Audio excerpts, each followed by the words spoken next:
There we go. Good morning.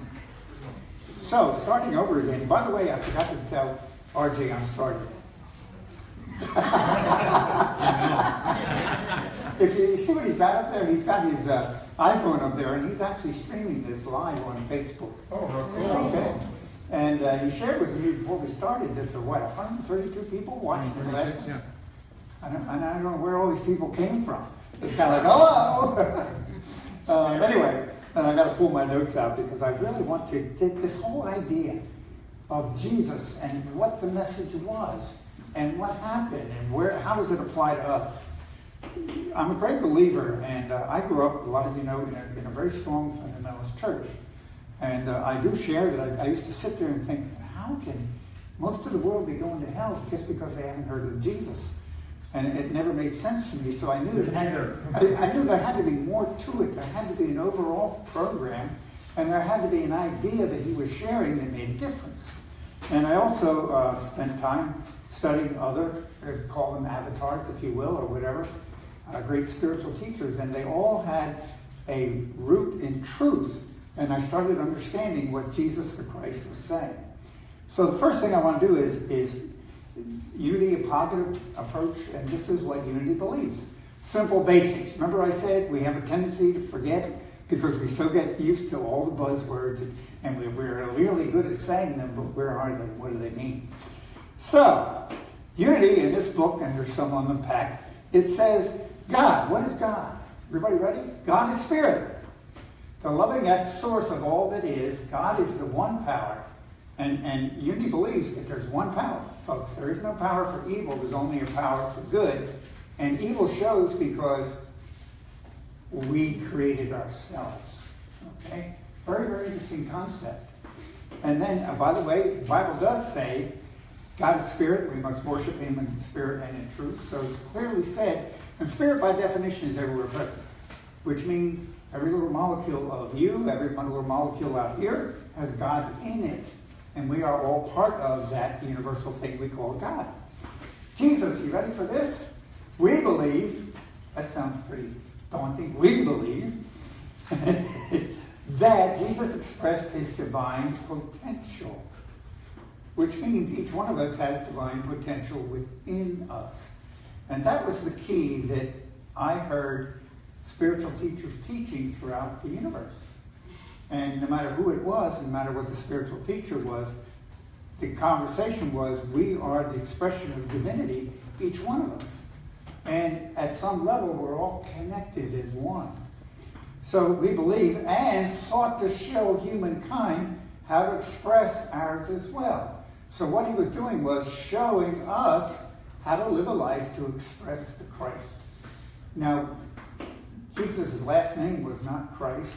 The Christ is that part of us that is one with God, or where we're connected with God. The word Christ, by the way, the word Christ didn't come into being until after this historical moment of Jesus, because Christ is from a Greek word meaning Christos, which means light. So Jesus the Christ, which would mean Jesus the enlightened one, which means he was saying, and I go John 14:12. Everybody ready? If you want to look it up, it says, what it says is this: if you believe in me and the things I've done, ye shall do greater things. Period. So when somebody asks me, do you really believe in Jesus? I say, yeah, and we believe what he said. Because that means that he is clearly saying that we have the same potential that he did. He was just able to manifest his Christ and live in the world as a Christ-enlightened being. And then he had to prove it by going and having, you ready for this phrase? Having himself crucified so he could prove he could overcome death. Very interesting idea, isn't it? But then, remember this, these things I do, ye shall do, and even greater things. So, what do you believe we can do? And see, that's the crux of what I want to talk about this morning. Because the whole metaphor of the crucifixion is leaving the old behind. All the old stuff, all the old pattern stuff, all the junk we've gotten used to, all that stuff we were told. And remember, and the phrase I use, remember, and they used to call me Bobby as a little boy, Bobby, remember, you're going to have to work hard in life. You're going to have to struggle. Okay, Mom.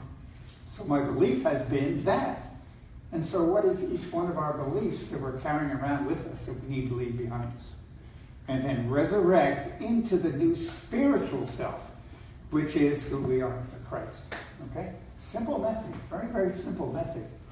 Then it goes on, the nature of humankind. Oh, that means usness. Okay? And it says, we are each individual, eternal expressions of God. Let me say that again. Matter of fact, look around. And look at each other. And realize that we are each individual expressions of God. So you're looking at God. So you say, hi, God. And is that true? Yes, in my opinion. And most of the major religions of the world at some point. Now, I'm not saying today because things get warped over time. Anybody familiar with things warping or changing over time? Okay? And so here we are in, what is it, 2017, trying to understand what happened 2,000 years ago, and we try to incorporate the stuff from today. And Jesus said miracles are going to happen. But he never said how they were going to happen. So if we look around at each other and we honestly say you're an expression of God, then God is creating what? Amazing things. You know, anybody familiar with cell phones? Anybody remember when we didn't have cell phones? Oh, yeah. And has life changed? Yes.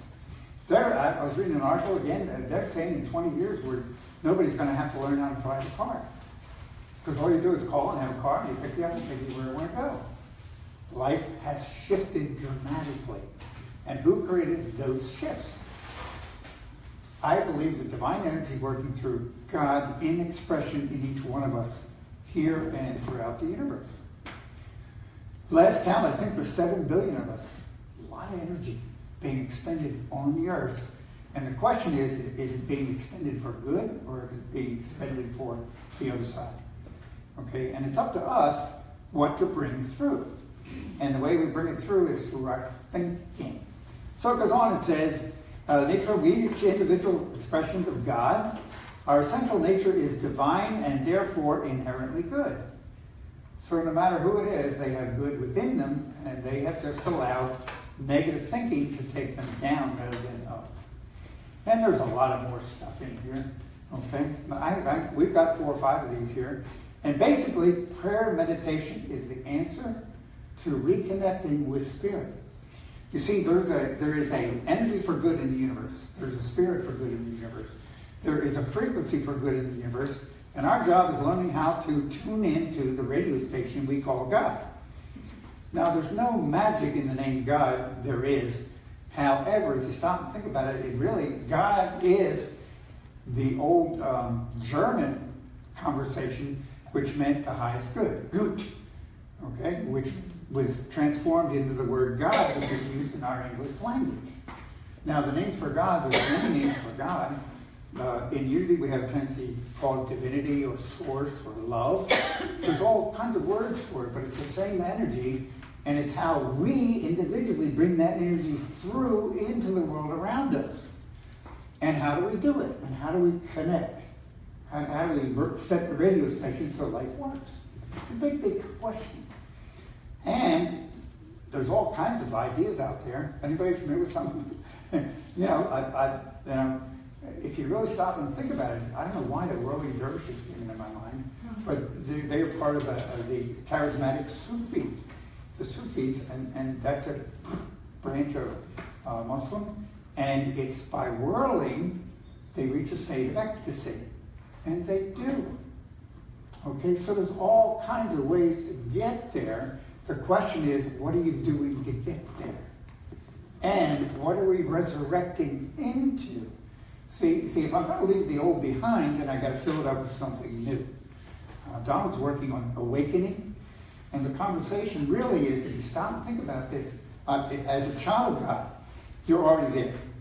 So everybody pat yourself on the back. I'm already there. You are. You're complete and whole, just as you are right now today is the great affirmation. Which means if I learn how to connect, and learning how to connect is just a shift in the thinking. And understanding that you really are divine. and your thoughts are important. And as a group, that's why it's important to gather together in spiritual community, because there's an energy that occurs. Anybody agree you feel pretty good in this room? It's because of you-ins, because of us-ins. And believe it or not, that there's an energy that occurs in a group of like-minded folks. I don't know whether I want to go here or not, but in my earlier days, my alcohol days, I can remember walking into, they call them bars or saloons, and I didn't feel comfortable in one, and another one I felt comfortable. Because people in that establishment had certain thoughts, and you could actually pick them up when you walked in. Why do people choose a church? Because when they walk in, they feel comfortable. We like each other, okay? And in this room, I'm going to affirm that there's love here, okay? There is. Absolutely. Okay?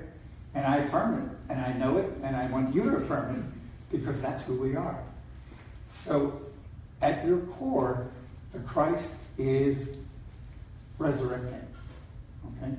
And it's a conscious choice on our part to allow the Christ to be who we are. And that means we change our attitude in our life. Can you imagine thinking that you're a victim and life's terrible at the same time you're trying to think, I'm wonderful, I'm a child of God, and everything's good? See, they're contradictory.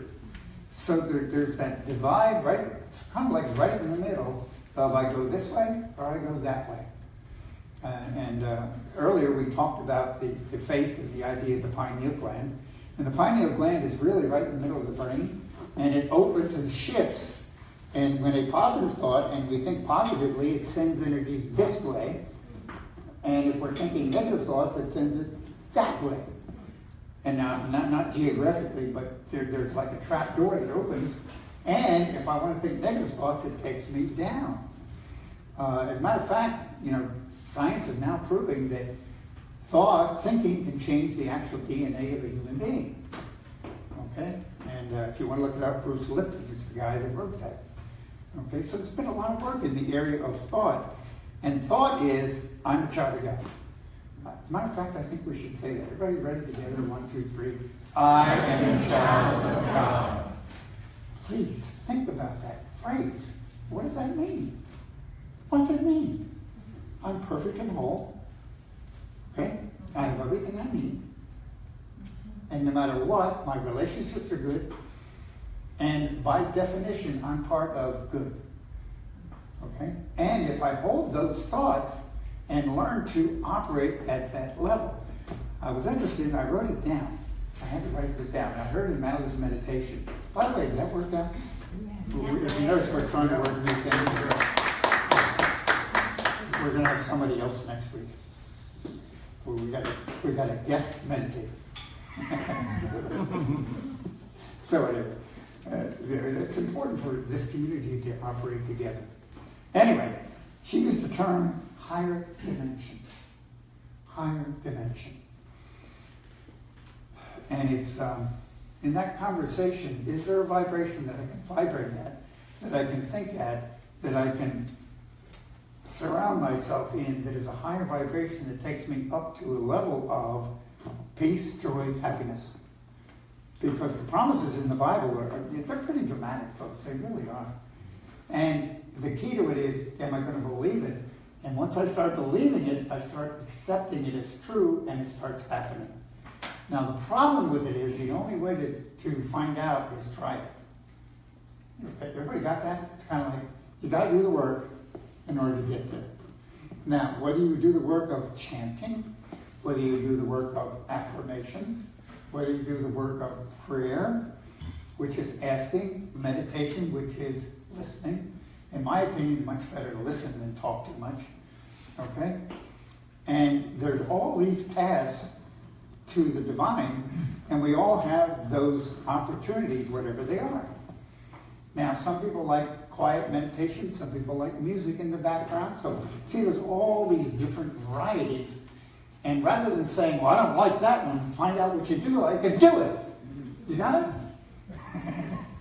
Is that emphatic enough? And I'm talking to myself now. I say, well, I'm going to do this. And then I get up tomorrow morning and, no, I don't feel like doing that. Anybody relate to that? Yeah. So it's a consistent commitment to a path. Okay? It's like, how does a good baseball player become a good baseball player? By playing baseball, practicing. Archers, I'm told that archers spend hours just firing arrows. Okay? So the way we become good at something is to practice it and do it. And the only way we know we can do it is do it until we know how to do it. So it's like, it's a catch-22. I've had people tell me, well, I can't be quiet in meditation. Okay, so shut up and keep listening. The only way to get there is do it until it works. And is it easy? No. I hate to admit that because it takes consistent commitment to the path.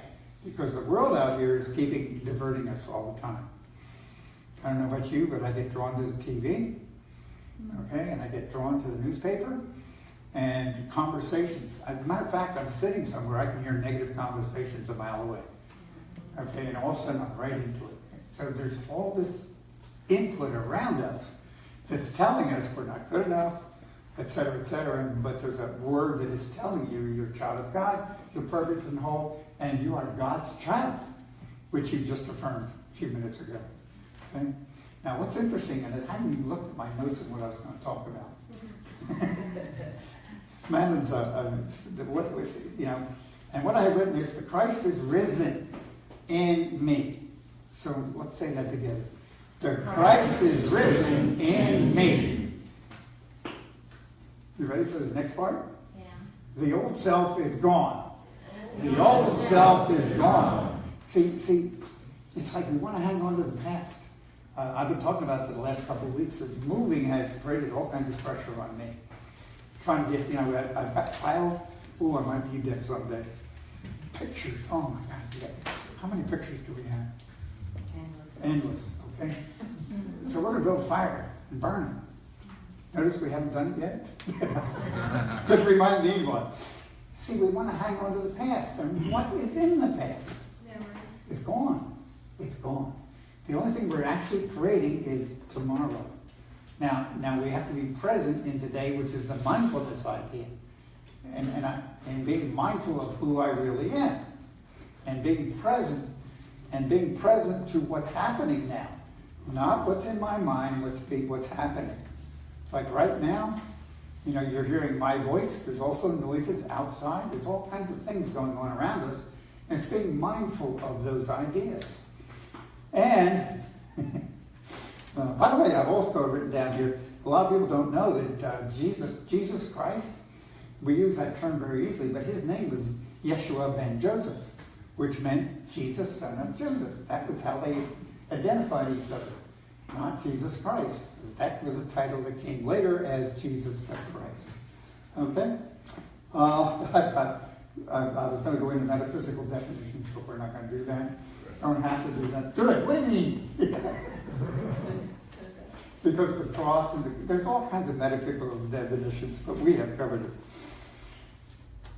I do want to go into A Course in Miracles for a minute. Okay? For those of you who aren't familiar with A Course in Miracles, it came through 40-some years ago now. It is allegedly an update from Jesus that came through to a lady by the name of Howard Schuckman. And a lot of times it's 1,300 pages, something like that. And there's a lot of stuff in here. And it gets rather complicated at times, but it has some interesting things. And I thought I'd share them with you. Yes, I'm going to put my glasses on, Terry. We were talking about wearing glasses. These are things I have to leave behind. Okay?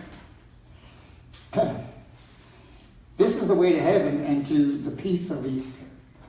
So now when it says, you hear what it said, this is the way to heaven. And where's heaven, by the way? Within heaven is within you. Okay? So the way to heaven and to the peace of Easter is which we join in glad awareness that the Son of God is risen from the past. So who's the Son of God? Who's the daughter of God? We are. You are, each one of you, individually. See, we have to project out there. In other words, I'm not good enough, so somebody did it for me. It's already done. It's already complete. So, I'm going to say it again. You know, this is the way to heaven to the peace of Easter, in which we join in glad awareness that the child of God is risen from the past and has awakened to the present. Isn't that fascinating? And then it goes on and says, now we are free, unlimited, in communion with all that is within us. So we are in communion. See, science now is understanding that there's one energy in the universe, and we are all connected to the frequency of that energy. You know, the idea that we're all one. And this is what he is saying here, is that we are one in that energy. So should we be kinder to each other? Yeah. Okay? And it's when we get into jealousy and all that stuff that all this other stuff starts. So let's go on. Now is he free, unlimited. Now are the lilies of his isn't untouched by guilt. One of the things a lot of religions want to teach is guilt. Anybody agree? Mm-hmm. Your goodness. You've never sinned. Aren't you glad to know that? We've had some error thoughts, if I can use that terminology, because I'm not living in a situation that is perfect for me. I hate to admit that, by the way. Anybody else want to admit it? Oh, sure. Yeah, all of us. Okay. So we each have our issues. However, there is a path. And that is, and perfectly protected from the cold chill of fear and withering blight of sin alike. Okay? I'm amazed sometimes at the conversation here. Okay, where did this go? That was my bookmarker, Madeline. I'm going to close on this idea. One of the last night, Friday night, the prayer chaplains had this beautiful, beautiful ceremony. It was really wonderful. And it's on the 7 things that Jesus said while he was on the cross. And one of the first things he said was, Father, forgive them, for they know not what they do. Okay? And it says here, that phrase in no way evaluates what they do is an appeal to God to heal their minds. So what I want you to share with you in ending is the phrase, Father, forgive us, because we know not what we do. We are so conditioned at the subconscious level that we don't know where this stuff comes from in our life. The Ho'oponopono idea, that forgiveness brings in the peace of God because we get rid of all the negative programming. And we wonder why we have sickness, why do we have cancer on our nose, why do we have all those things? And there's no way to track all those thoughts. But generally, if we work in forgiveness, Father, forgive them because we do not know what we do. Anybody agree? There's things we do, we don't know why we do them. Mm-hmm. Okay, it's like that piece of chocolate cake that I can't eat because if I eat it, I'll have the whole cake. And it's all that can be. No, it's a real practical application of the idea that we are so programmed we don't know it. So deep within us, I encourage us now, because it's the day of recognition and resurrection, but the day of recognition of who each one of us really is. So I want to thank you for sharing that. And I want to say Happy Easter and Happy Resurrection. I'm finished. Thanks. All right.